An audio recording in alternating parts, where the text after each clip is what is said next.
Hello everyone, welcome back in my video. So हम लोग 10th class का geography पढ़ रहे हैं बच्चे, और ज्योग्राफी का जो हमारा चैप्टर है वो है मैन्युफैक्चरिंग इंडस्ट्री। और मैन्युफैक्चरिंग इंडस्ट्री में आज का जो हमारा टॉपिक है वो है केमिकल इंडस्ट्री। तो हम मिनरल बेस्ड इंडस्ट्रीज़ को पढ़ रहे हैं, और मिनरल बेस्ड इंडस्ट्रीज़ में हमने इससे पहले वाले वीडियो में एल्यूमिनियम स्मेल्टिंग को पढ़ा था, और इस वीडियो में हमें पढ़ना है केमिकल इंडस्ट्रीज। सो केमिकल इंडस्ट्रीज क्या है, कैसे वो ग्रो कर रही हैं, तो वो हम इसमें पढ़ेंगे। तो शुरू करते हैं। The chemical industry is fast growing and diversifying. क्या कहा है कि जो केमिकल इंडस्ट्रीज हैं वो फास्ट ग्रोइंग, बहुत तेजी से ग्रो कर रही हैं, बहुत तेजी से वो बढ़ती चली जा रही हैं, क्योंकि मोस्ट ऑफ द इंडस्ट्रीज में केमिकल्स को यूज किया जा रहा है, और इसीलिए उसको कहा गया है डाइवर्सिफाइंग। डाइवर्सिफाइंग क्यों कहा गया है कि most of the other industries भी केमिकल को किसी न किसी फॉर्म में उसको यूज कर रही हैं, और उसको यूज कर रही हैं तो ये डाइवर्सिफाइंग हो रही है। जैसे ऑटोमोबाइल कंपनी है वो कहीं ना कहीं केमिकल्स को यूज़ कर रही है, टेक्सटाइल इंडस्ट्री है वो केमिकल्स को यूज़ कर रही है, दूसरी इंडस्ट्रीज़ हैं वो किसी न किसी फॉर्म में केमिकल को यूज़ कर रही हैं। तो इसीलिए ये बहुत तेज़ी से ग्रो कर रही है, और इसको कहा गया है diversifying. And it comprises both large and small scale manufacturing unit. क्या कहा है इसको कि स्मॉल स्केल मैन्युफैक्चरिंग यूनिट भी है केमिकल इंडस्ट्री, और लार्ज स्केल यूनिट भी है। कैसे, हमने पढ़ा था कि जो इंडस्ट्री उनको 2 पार्ट्स में डिवाइड कर सकते हैं, लार्ज स्केल इंडस्ट्री और स्मॉल स्केल। लार्ज स्केल का मतलब है कि जिसमें मोर देन 1 करोड़ का इन्वेस्टमेंट किया जाए वो है लार्ज स्केल इंडस्ट्री, और स्मॉल स्केल में लेस देन 1 करोड़, जिसमें 1 करोड़ से कम का इन्वेस्टमेंट किया जाए वो है स्मॉल स्केल इंडस्ट्री। लेकिन जो केमिकल इंडस्ट्री है वो दोनों है, वो लार्ज स्केल भी है और वो स्मॉल स्केल भी है। किसी ने एक लैब में काम शुरू कर लिया तो वो स्मॉल स्केल हो गई, किसी ने एक बड़े स्केल पर काम को शुरू किया है, केमिकल्स के काम को मैन्युफैक्चर करना शुरू किया है, तो वो लार्ज स्केल इंडस्ट्री हो गई। अब जो केमिकल्स हैं वो नेचर से एक्सट्रैक्ट किए जाते हैं, लेकिन कुछ ऑर्गेनिक हैं, कुछ इनऑर्गेनिक हैं। ऑर्गेनिक जिनको एज इट इज यूज किया जा रहा है, उनसे उस केमिकल्स को यूज करके दूसरी चीजों को मैन्युफैक्चर किया जा रहा है, वो है ऑर्गेनिक। लेकिन अगर हम इनऑर्गेनिक केमिकल्स की बात करें तो इनऑर्गेनिक केमिकल्स क्या है कि जो नेचर से लेकर उसको लैब में सिंथेसाइज किया जा रहा है, उसको केमिकल में कन्वर्ट किया जा रहा है, और फिर उसको यूज किया जा रहा है मैन्युफैक्चर करने के लिए।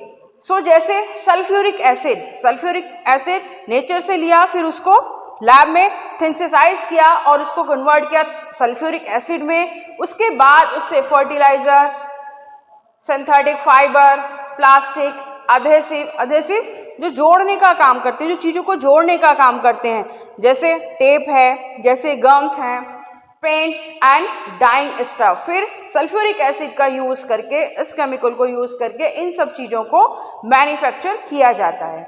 नाइट्रिक एसिड, एल्कलाइज, सोडा एस, इन सबको बनाया और उसका यूज करके, सोडा एस को यूज करके ग्लास, सोप, डिटर्जेंट और पेपर को मैन्युफैक्चर किया, पेपर को बनाया, एंड कास्टिक सोडा। तो ये जो इनऑर्गेनिक केमिकल्स हैं लिया तो नेचर से गया है इनको, लेकिन उसको पहले लैब में सिंथेसाइज किया है, उसके बाद इनसे प्रोडक्शन किया गया, उसके बाद इनसे दूसरे मैन्युफैक्चरिंग की गई है।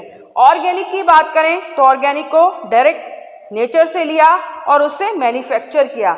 जैसे पेट्रोकेमिकल्स, तो पेट्रोकेमिकल से सिंथेटिक फाइबर में बनाया, उससे सिंथेटिक रबर को बनाया गया, प्लास्टिक बनाया गया, उससे जो डाइंग स्टफ है उसको बनाया गया, ड्रग्स को बनाया गया और फार्मास्यूटिकल्स को बनाया गया।